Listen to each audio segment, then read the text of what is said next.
నీకు ఆయన రాజ్యం ఇవ్వాలని. హల్లెలూయా. ఇక్కడ పడుచున్న అవమానాలు నిజమేనండి. ఎన్ని పడుతున్నావు? చాలా ఉన్నాయా అమ్మా? చాలా ఉన్నాయా? అవమానాలు, నిందలు, ఇబ్బందులు, రోగాలు. ఒక గంట బాగుంటే ఇంకా చెప్పాలండి, ఒక గంట బాగుంటే ఇంకొక గంట బాగోదు. దేవునికి స్తోత్రం. ఇవన్నీ కూడా మన జీవితంలో చూస్తున్నాం. అయితే ఒక రోజును రాబోతుంది, ఆయన రాజ్యంలో నాకు బాగోలేదు అనుటకు కూడా వీలు లేని ఒక గొప్ప మహారాజ్యంలోనికి ఆయనను తీసుకుని పోబోతూ ఉన్నాడు. అదే ఆయన కోరిక. ఆయన కోరిక మంచిదేనా చెప్పాలండి.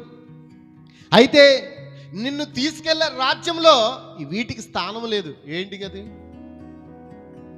పాపానికి కానీ, అసూయి కానీ, వ్యాధి కానీ, అచ్చట ఏది కూడా పరలోక గవిని దాటలేదు. దేవుని నామమునకు మహిమ కలుగును గాక. హల్లెలూయా. అటువంటి ధన్యకరమైన స్థలంలోనికి దేవుడంట పౌలుని తీసుకెళ్ళాడంట. తీసుకెళ్ళాడా? మూడో ఆకాశంలోకి పౌలుని తీసుకెళ్ళాడా? తీసుకెళ్ళి చూపించినప్పుడు పౌలు ఏమన్నాడు? రాద్దాం అనుకున్నాడంట. వింటున్నారా? అయితే రాయిద్దని చెప్పాడు. ఎందుకంటే అటువంటి స్థలంలోనికి పౌలు వెళ్ళినప్పుడు అతను అనుకున్నాడు, నాకున్నదంతా నేను పెంటగా ఎంచుకుంటానని చెప్పాడు. ఎంతమందికి అర్థమవుతుందండి? ఆ రాజ్యంలో ఏమి లేదు? శోధన లేదు, ఆకలి లేదు, దప్పిక లేదు, బాధలు లేవు, అవమానాలు లేవు, నిందలు లేవు, ఏమీ లేని శాశ్వతమైన రాజ్యంలోనికి ఆ పౌలును తీసుకెళ్ళినప్పుడు పౌలు అంట ఆ రాజ్యం కొరకు చచ్చిపోవడానికి కూడా ఇష్టపడ్డాడంట. అందుకే ఏమన్నాడు? బ్రతుకుట క్రీస్తే, చావైతే నాకు లాభమే. ఆయన చంపడానికి చాలా ప్రయత్నాలు చేశారు, అవునా కదా? బంధించి ఆ యొక్క వాడల మీద తీసుకెళ్ళినప్పుడు సముద్రం కూడా, దెయ్యాలు కూడా ఏకమైపోయి ఆయన ముంచేయడానికి చాలా ప్రయత్నాలు చేశాయి, అవునా కదా? అవి చేసిన మంచి పనులు ఏంటో తెలుసా అండి?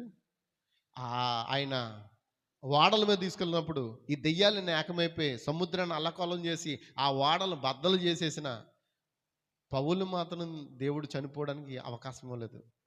ఈ దెయ్యాలు ఏవో చేసేస్తున్నాయి అనుకున్నాయి, కానీ ఎప్పుడైతే ఆ వాడ బద్దలైపోయి ఇతడు ఆ ప్రాంతంలో కొట్టుకుపోయి ఆ యొక్క తీర ప్రాంతంలో అతడు అలసిపోయి ఉన్నాడో అక్కడ వారందరూ పౌలుకి ఏం చేసేవారు?